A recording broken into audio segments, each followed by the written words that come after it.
Welcome to the Level Up Lounge, where we discuss everything games related and stating my opinion in games with you.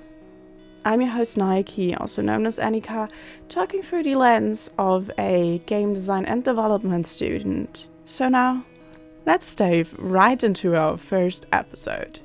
In the end of my latest Let's Play, which was for Life is Strange Double Exposure, I've been stating that I really don't like Life is Strange 2. Since my focus before was on double exposure, since it was a Let's Play for this game, I haven't really been going into depth on why I don't like Life is Strange 2. Because of this, I decided to just make an extra video for it. What is Life is Strange? So, in the words of Steam, Life is Strange is an award-winning and critically acclaimed episodic adventure game that allows the players to rewind time and affect the past, present, and future. And because that first game was such a success, 3 main games and 2 DLCs followed. That's before the Storm DLC? Not sure. It's a side track, and 2 side tracks followed. Not be sure. So, before we go into why I personally think Life is Strange 2 doesn't work, we should have a look at why it makes the series generally work. To have a look. Why it doesn't work.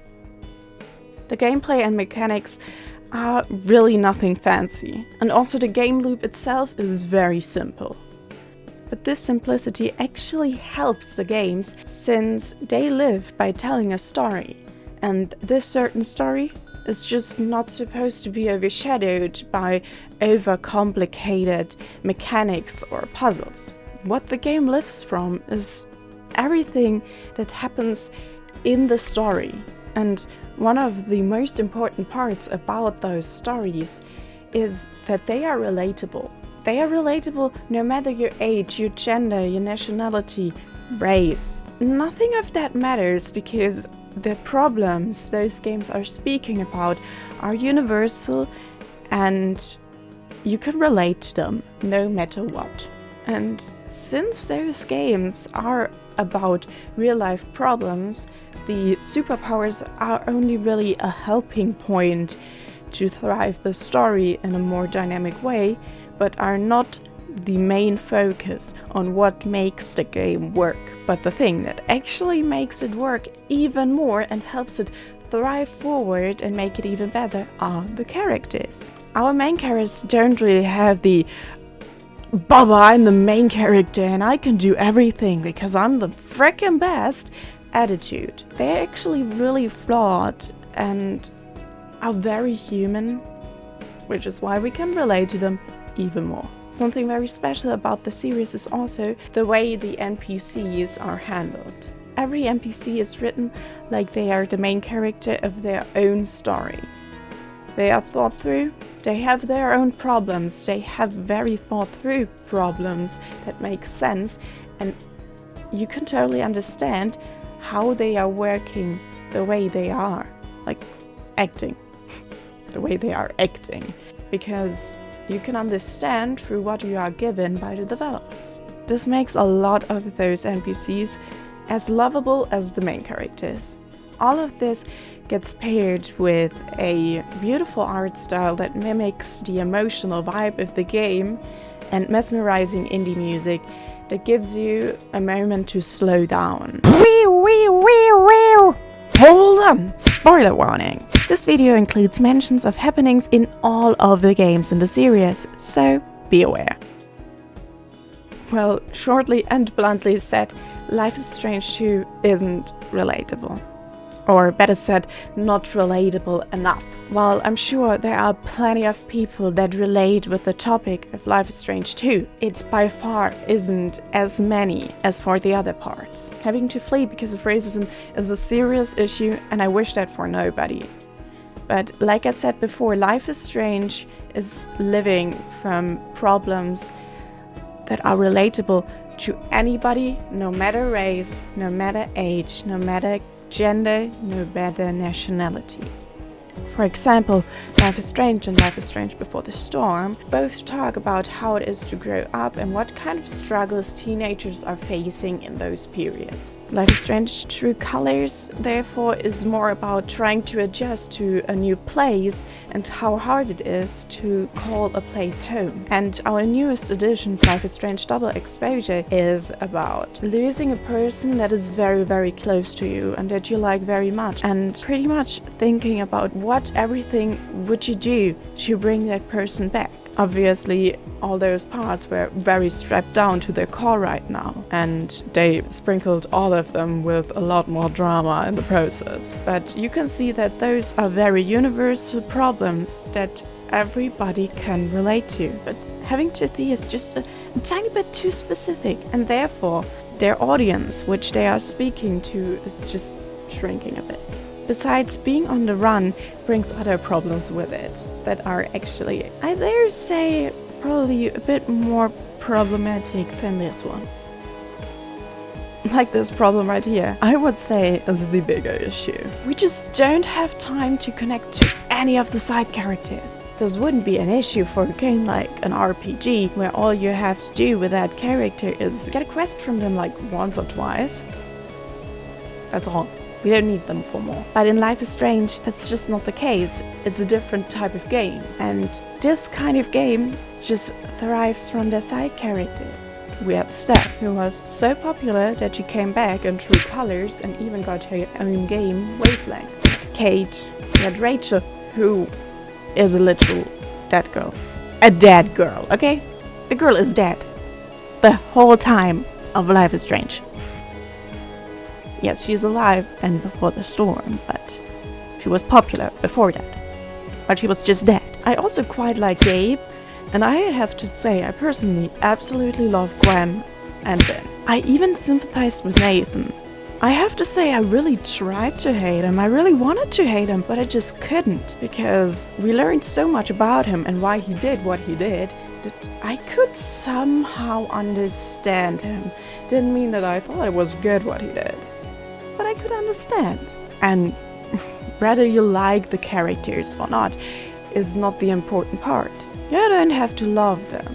But the thing is that no matter what your emotions are towards the character, there always were emotions. You felt something about those characters. But there is no character in Life is Strange 2 towards whom I have any kinds of feelings. The only characters I was like, you're nice, were Chris and Brody. His name was Brody. Yeah, I had to look them both up. And, well, they just got the nice sticker, and we know nice is not the nicest compliment. And about the other characters, I basically didn't care at all.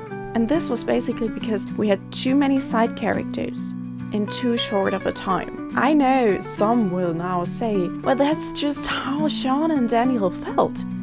But, okay, they felt it. But this is still a game that I'm supposed to enjoy. And after all, a game is supposed to convey emotions and an experience that you want to come back to. There is nothing I was like, I need to come back to that. Nothing. I just think the characters, like our main characters, they weren't chosen properly.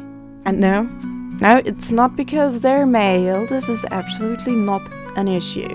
Absolutely not. I know every other game has a female main character, but this is not what leads those games. Dontnod Entertainment has shown us 2 other games that both have male leads, and they absolutely work. It is not the problem that Sean and Daniel are guys. Got that? It just seems that both of them are quite shallow, but especially Sean, whom we play. I would actually say that Daniel is the more interesting main character out of both of them. Not necessarily because he is the one with powers, but it does help. Again, we have examples where the main characters do not have powers, and it works. the reason why I think Daniel would have been the better playable character is because he has the more interesting emotional journey. He has literally shown us an emotional roller coaster ride, and we have not even grasped all of it yet, since we were only bystanders to it. It would have been so interesting to see his emotional roller coaster ride from within him, to see everything that is like hidden underneath. He also just had more interesting and deeper connections with the side characters, even though they were really, really short. It's also, I think, because children just feel things longer. Like, things just start feeling shorter as you grow older. So, for example, having Daniel as the main character would have given us more time, too, because he feels it as more time. Honestly, I also think that Chris's death would have been more meaningful and more deep-hitting. It would have hurt more if we would have been Daniel, because then we would have been able to play with character.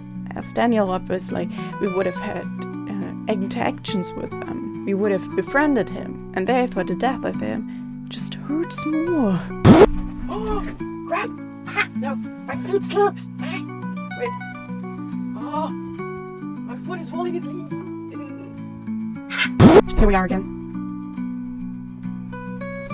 We're good again. Yay! Where were we? Here. And for sure, his trauma response was basically to go numb inside. And this is a trauma response I can totally see happening in real life. And it's a totally valid way to respond. Like, every way is valid to respond, I guess. But unfortunately, a numb character as the playable character in a game that is supposed to be emotional just doesn't really go with each other. It clashes. Also, I have to say, sometimes Sean's decisions really felt meaningless to me, even though they were set up to be very, very important decisions, but they just didn't feel important. They just went. And that's it.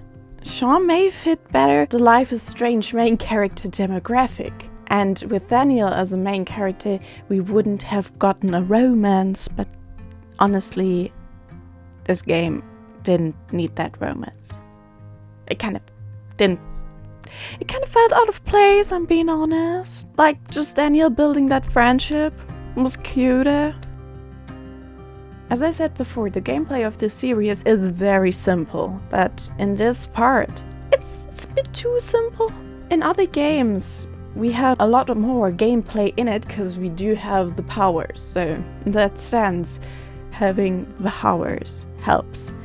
And even if we are not the character with powers, they build in a mechanic that works in providing more gameplay, like Chloe's verbal arguments, or other similar games like Until Dawn or Detroit Become Human at QuickTime events to have more interesting gameplay. But Life is Strange Part 2 just completely lacked that spice part in the gameplay. But obviously not everything is bad. For example, I really love the fact that we can draw with Sean, and the way we could choose the frame of what we want to draw right now, and then he drew it. I really love that. And I generally also like the story. Don't get me wrong, I think the story is good and it deserves to be told, and it must be told, but in a different kind of game. I could totally see this work in a Last of Us type of game. Just added with even more stealth in it. And in that kind of game, Sean would also be the fitting main character, because he has to protect. But for a Life is Strange game, I just think there are too many things, too many problems in the setup with it that just don't make it work for this kind of game. Like I said, a lot of these decisions that were made in the game would have been working totally fine in a different type of game, just not in the Life is Strange game setup. I hope you liked the video, and I would love to read about your opinions about the game in the comments. If you liked this video, consider leaving a like and subscribe to not miss any further videos. Until we see each other again in the Level Up Lounge. Bye!